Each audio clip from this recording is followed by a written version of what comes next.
Merci, Monsieur le Président du Sénat, de m'avoir donné la parole. Monsieur le Président du Sénat, Mesdames et Messieurs les sénateurs,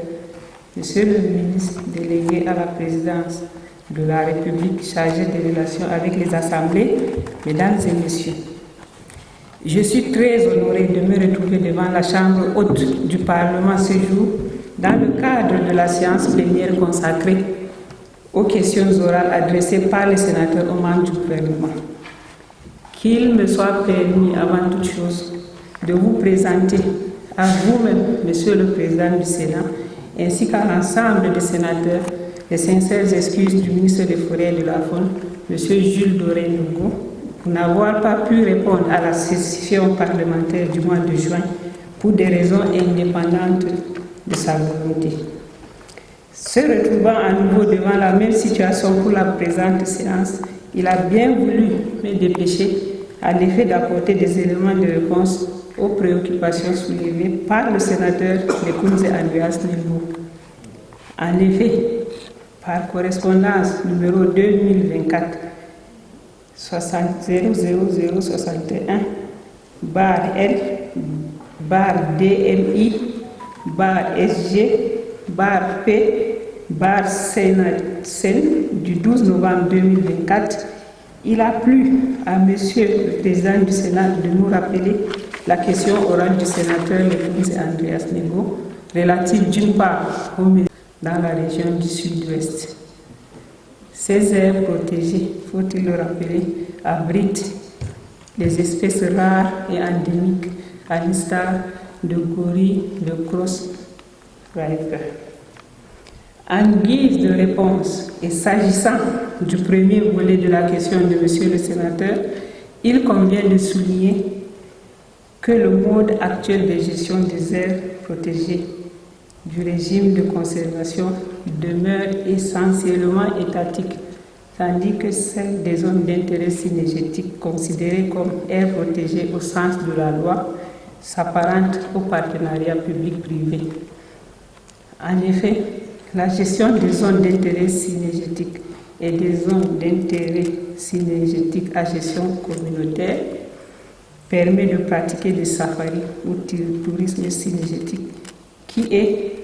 une activité économique basée sur la conservation des espèces fauniques dans des espaces bien délimités, classés et disposant d'un plan de gestion.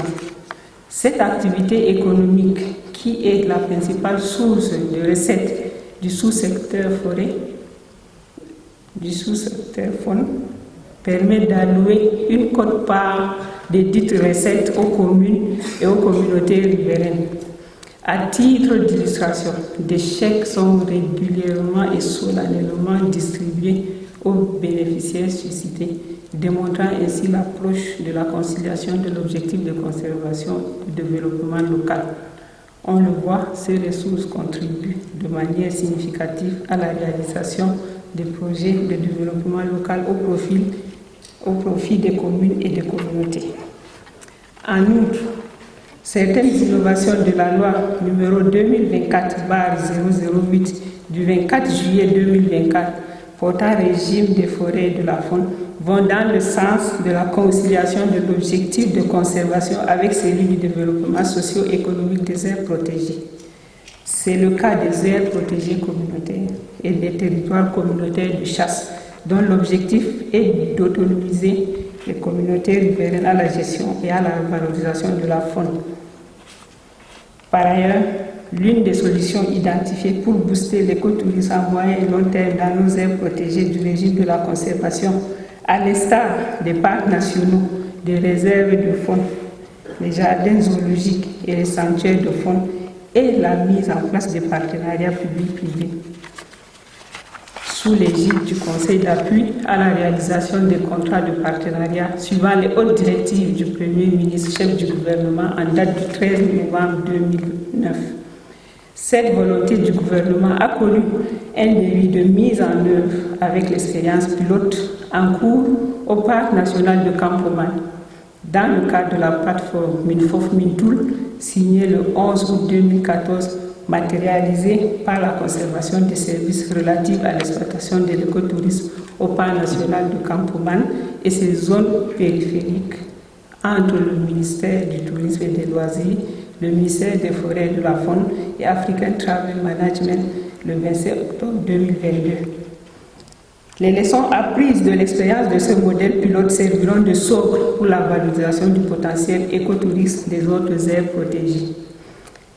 Concernant le second volet de la question de la préoccupation de Monsieur le Sénateur, il me plaît de relever que la loi du 24 juillet 2024 susvisée est venue consacrer la gestion des aires protégées à travers les partenariats publics-privés.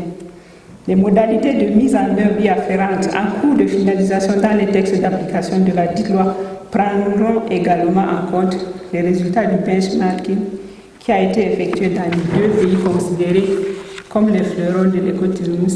l'écotourisme en Afrique, à savoir le Rwanda et le Kenya. Monsieur le Président du Sénat, Mesdames et Messieurs les sénateurs, je voudrais croire que les éléments que je viens de décliner ci-dessus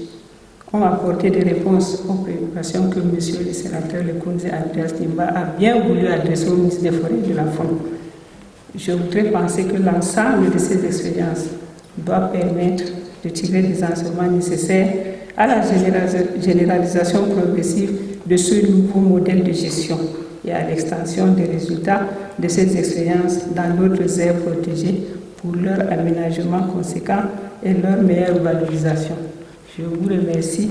pour votre bienveillante et aimable attention.